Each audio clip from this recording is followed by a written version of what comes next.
Video games get a bad rap, eh? It seems like they're always at the center of some social controversy. Back in the day, it was super common for politicians and other public figures to take aim at the interactive activities, whether it was warranted or not. More recently, it seems like fans and developers have been the more active players in stoking the fire, but I digress. Horror brings a whole lot of extra violence and suggestivity to the table, meaning that it's not uncommon for these games to attract more unwanted attention. Decapitations, skimpy outfits, blood splatter, devil worship, all criteria that might get your game publicly flagellated and then banned. Not great for sales, but it does make for a fun story. Hello horror heads, and welcome back to the scariest channel on YouTube, Top 5 Scary Videos. I'm your horror host, Keegan Hughes, and today we're running down another Top 5 Scary Illegal Horror Games, Part 2. Before you get over here, make sure to give this video a big severed thumbs up and subscribe for more brutal video games. Outrageous. Let's get going. Punching its way into number 5, we have Thrill Kill. This would-be Mortal Kombat competitor never actually released thanks to the controversy surrounding its subject matter. Thrill Kill is a game full of violence and sexual content, as most horror-themed fighters should be. There were BDSM costumes, fetishistic acts, limb dismemberments, and super suggestive special moves. Get a load of some of these. Slap. Going down. Swallow this.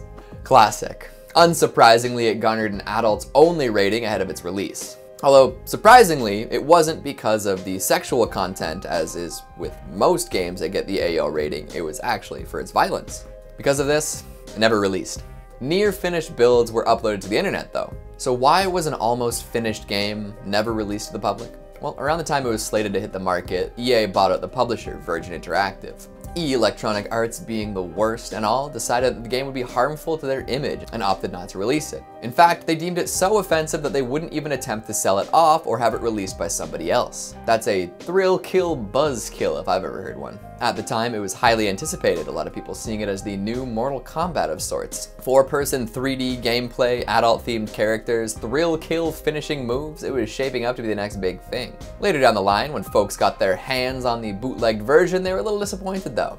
It just wasn't that fun to play. However, the engine it was developed on lived to support many other fighting games, ranging from Wu-Tang Shaolin Style to Rock'em Sock'em Robots Arena. Maybe the kids playing X-Men Mutant Academy sensed that there was a cattle prod wielding dominatrix somewhere in the code. Sprinting in at number 4, we've got Rule of Rose.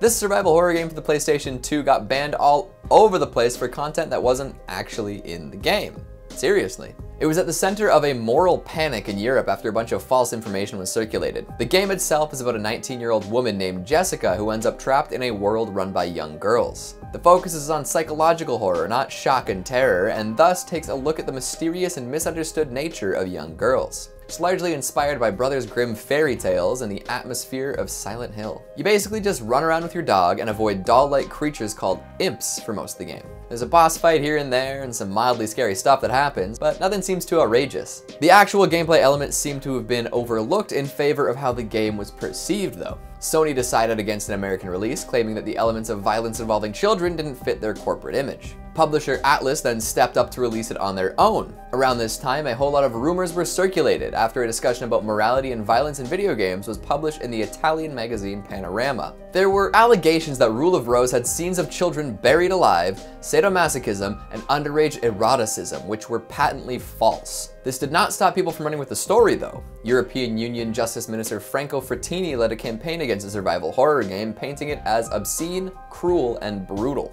The push resulted in a motion for the resolution on a ban of sale and distribution of the game in Europe, which also led to suggestions that it be banned in France and Poland. All of this was based on very little information, and you can bet that none of the folks talking about it had ever actually played the game. After all was said and done, the Australian, New Zealand, and UK releases were cancelled.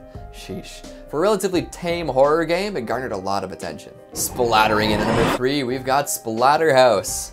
Something about chopping demons in half with a meat cleaver doesn't sit right with the morally pure, huh? It was no surprise when Splatterhouse, the 80s style slasher-inspired beat-em-up, was unceremoniously pulled from dozens of arcades across America. In this horror classic, you play as Rick Taylor, a man who allows himself to be possessed by a cursed mask in order to gain the power required to save his girlfriend. Then he absolutely tears through screen after screen of demonic baddies and ghastly ghoulies. Makes you just want to whip a wrench at someone's head. I'm not crazy, you are. It was actually the first video game to come with a parental warning, which read, "Warning, this horrifying game may be inappropriate for young children and cowards." Damn, Splatterhouse, you're just asking for the cowards to come out and ban you. The arcade cabinets were licensed to Atari for distribution in North America, and like all good, cool things, it was controversial there. Violence, gore, and references to Christian symbols like the cross. It's brainwashing our youth, get it out of there. So after 100 cabinets were sold, it was banned. I'm sure the owners of the arcades were thrilled. Eventually, there was a port made for the TurboGrafx 16, but it was toned down. Less blood, no crosses, and a red mask to avoid the Voorhees connection. This was not the end of the Splatterhouse ban story though, no, not by a long shot. Like most classic franchises, Splatterhouse got a mediocre 3D remake in the PS2 Xbox 360 era. And like most violent video games, Germany said, get out of here with that nonsense. Oh, Splatterhouse, you're too splattery for your own good. Coming in at number 2, we've got Condemned, Criminal Origins. Speaking of German bans on video games, let's talk Condemned.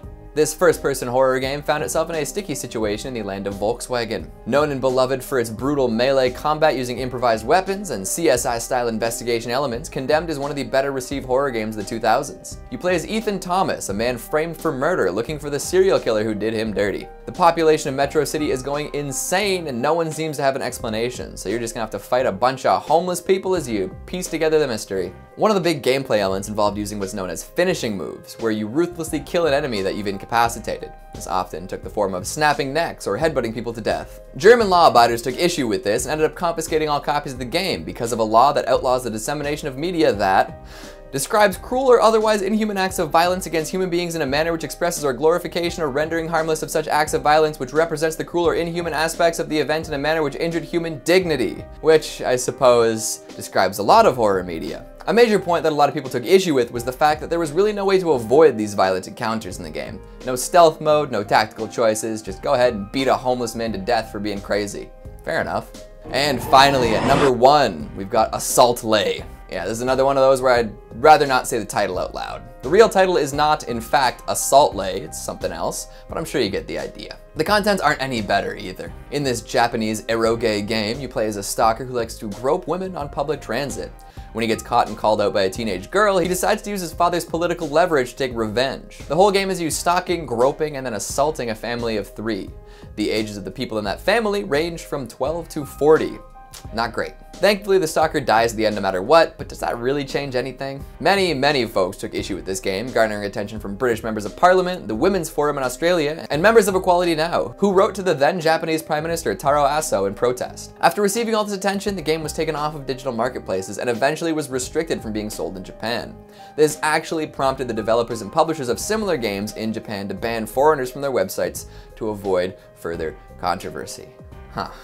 And there you have it. 5 more games that are harder to get your hands on than most. And honestly, I think the taboo surrounding them is probably more interesting than the gameplay itself. What do you think? Do you know of any other horror games that have prompted lawmakers to step in? Have you played any of these? Please make sure you let me know down in the comments. Speaking of comments, let's take a look at some of your more slow roasted ones from the top 5 scary found footage horror movies you need to watch. Aussie Cameron says, this flick breaks it down to the bare essentials. 2 dudes and a camera. Stupid Newfie asks, so did Lucy go all Annie Wilkes on your leg there, Keegan? Well, I won't confirm or deny that, but I will say that I have been pretty miserable lately. Andy Jocelyn says, for the love of God, let Keegan sit on a fancy couch and sip whiskey while he does this. That is a fantastic idea. Somebody want to send me a bottle of Lafroig? I guess that's a scotch, but still. MZDDIAM says, Keegan gets A's on all his college papers. How kind of you to say. I can't really claim I was ever a straight A's student, but hey, I made it this far. Also, big shout outs to Grant Hale for seeking out each and every comment about Lake Mungo and replying to them with a unique message about how disappointed he was by the movie. Takes dedication. You go, Grant. And that's all the time we have for today. Before I go challenge Medusa to a staring contest, make sure to give this video a big thumbs up and subscribe for more upsetting interactivity. Thanks for watching, and I'll see you next time. Thumbs up and subscribe for more and subscribe. At the time, it was highly anticipated, seen as whoop, whoop, whoop, whoop, whoop, whoop, whoop, whoop. Later down the line, avoid doll-like creatures and violence. Ooh, burps. Speaking of number 2, what represents the cruel or inhuman aspects? No, I was doing so well.